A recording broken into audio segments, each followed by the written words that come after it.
avec la création de l'Alliance des États du Sahel du 16 septembre 2023, transformée en confédération le 6 juillet 2024, de prendre leur destin en main.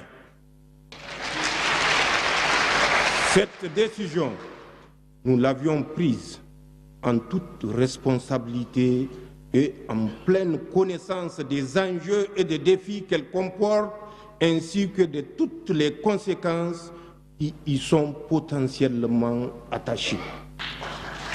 Il s'agit donc d'un choix souverain, assumé dans l'intérêt supérieur de nos pays pour l'histoire et pour l'avenir.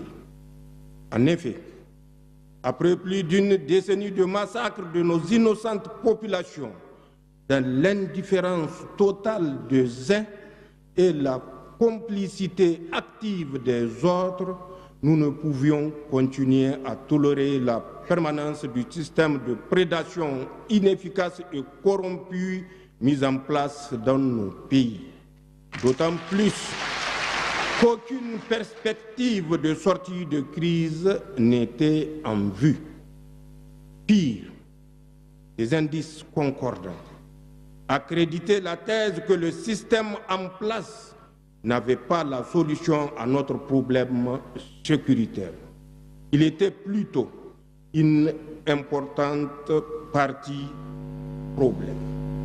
Mesdames et messieurs, face à cette situation, nous avons clairement compris les enjeux qui menacent jusqu'à la survie même de nos peuples. En premier lieu, cette situation a été créée pour favoriser l'exploitation de nos ressources et entraver les aspirations légitimes de nos peuples à une vie meilleure, au progrès et au développement. En effet, c'est l'exploitation néocolonialiste de nos ressources qui explique en grande partie la situation de pauvreté de nos populations. Nous ne pouvions plus accepter de laisser nos pays dominés par ceux qui veulent nous maintenir dans la pauvreté, tout en faisant semblant de nous aider et exiger de nous gratitude et reconnaissance. En second lieu, cette situation a créé un état d'esprit et une mentalité d'assister et de complexer chez beaucoup de dirigeants et élites africaines. De ce fait, des contrats léonins ont été imposés à nos pays et un réseau complexe d'influence et de contrôle a été mis en place pour contrôler nos sociétés. C'est cette même mise multiforme qui explique le comportement de certains ressortissants de l'AES et des Africains complexés qui nous combattent au lieu de défendre. Cette même mise qui explique tous ces contrats inégaux qui leur permettent de piller nos pays. C'est cette même mise qui explique que des dirigeants africains soient convoqués dans une multitude de réunions inutiles, coûteuses et inefficaces. Mesdames et messieurs, ce que nous avons fait, tous et ensemble, dans nos pays respectifs et collectivement au sein de notre confédération, c'est simplement en toute responsabilité et souveraineté de mettre fin à ce système et d'assurer désormais les intérêts supérieurs de nos peuples. Nous avons ainsi mis fin à la présence dans nos pays de toutes les forces d'occupation et de prédation pour assumer notre sécurité par et pour nous-mêmes.